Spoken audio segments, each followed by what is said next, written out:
What's up, everyone? It's your boy Infrar-Ed. Welcome to the Scout Report. Today I'm bringing you a manga review of The Promised Neverland Chapter 3. And in this chapter, we get a lot of things confirmed about what's going on. You know, Chapter 1 and 2 was kind of world building. Chapter 3 is when we're starting to build towards what our goal will be and get to know some of the characters a little bit better. And more importantly, what's going on in this demonic creature-filled world. As we find out from Norman that these kids are being called from age 6 to 12 in ascending order based off of their test scores. What we found out is that these monsters are actually eating their brains, which is kind of typical when you're dealing with people getting eaten for anything. It seems like the brain is always the juiciest part. That's definitely the case here, but still, what's going on is at the age of 6 is when the brain starts to develop. At the age of 12 is when it's fully developed. And you add that to the kid being very smart, and that just makes them taste even more better, as at that point these kids are like freaking caviar to these creatures outside. And for Norman to be able to figure this out, or to actually find all this information out on his own, again, this kid is only 11 years old. You have to commend the intelligence that these characters are displaying in this series, as by it being a Shonen Jump, it's pretty good to see a series that doesn't always deal with never give up and fight your way through. To see some kids using their brain as they try to survive in this world or try to escape is always a breath of fresh air.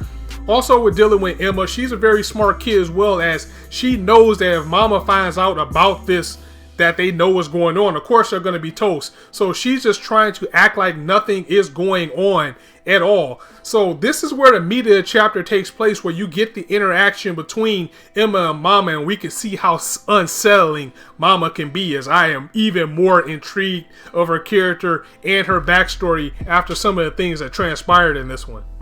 This particular panel, or series of panels, was by far my favorite of the chapter, as we get kind of a mind chess game between Emma and Mama, as they're both trying to ease suspicion. You know, Emma trying to act like she doesn't know what's going on, and Mama, being Mama, trying to act like she is doing nothing wrong to these kids. As you know, Emma, she's like, "Oh, Mama, I love you so much." She's acting like everything is normal, but she does slyly mention Connie, the kid that was killed, to see if she'll get a rise or some type of expression out of Mama. But just like I said, Mama's up on her game as well, and she's playing the same type of mind game too, by saying that she doesn't know or anything, or acting like she doesn't know what happened to Connie, and commending like Connie is a good kid. I hope that she grows to be just as great as I am one day, since I am her inspiration. It's almost like she's an iron wall, and Mama gives her such a sinister look at that point, almost as if she's saying, "I know what the hell you're doing, watch your back."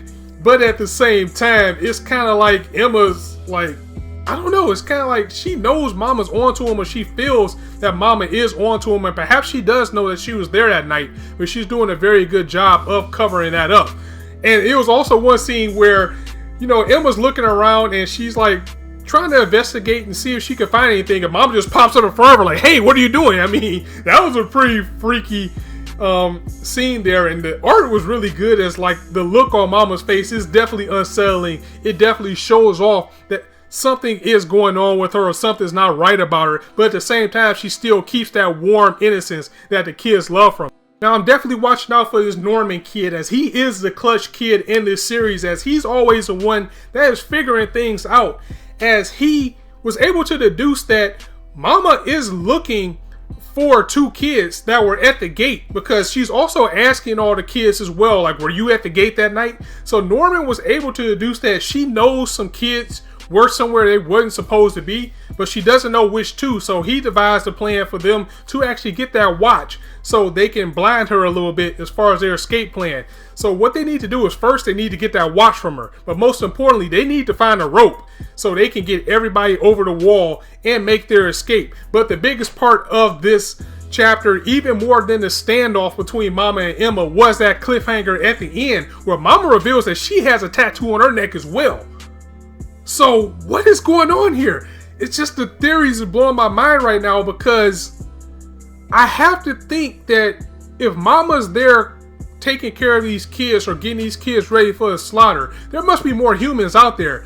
and that these monsters, they must have taken over. They must have overrun the human race at some point, and perhaps maybe, just maybe, humans had a war with these monsters and lost, and they were probably, at first, maybe they were just eating everybody until they started doing research or some type of sick thing like that and discovered that the kids have the juiciest flavor once you get their brains developed. But I really want to know what's going on with Mama with her having a tattoo. That clearly means that she was called herself.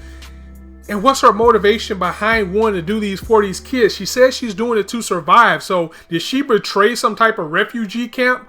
Or again, it's still that possibility that maybe she is part demon or has something to do with these demons. But the biggest question of all is, where are the parents? Because if you have an orphanage full of kids, they had to get them from somewhere. So that just brings in that unsettling darkness that we are yet to discover in this series, that perhaps there's some type of breeding ground somewhere where these kids are being made and then they're being brought up to be the juiciest. And again, I gotta commend Shonen Jump for taking it this dark into this series, and it definitely has me intrigued. Definitely going to be back the next chapter. Chapter 4 was the most current chapter, so look out for my review breakdown of that one as well. And I'm going to go ahead and end it here. Guys, let me know what you thought of this series in the comments below and what you thought of this chapter. If you liked the video, go ahead and drop it a like, and if you want to hear more, go ahead and hit that subscribe button, as there is not a shortage of content for you guys to indulge on this channel. And as I always say, you guys can be anywhere on YouTube right now, but you chose to listen to me, and I really appreciate that, so thanks for stopping by. On that note, it's your boy Infrar-Ed signing out. See you soon.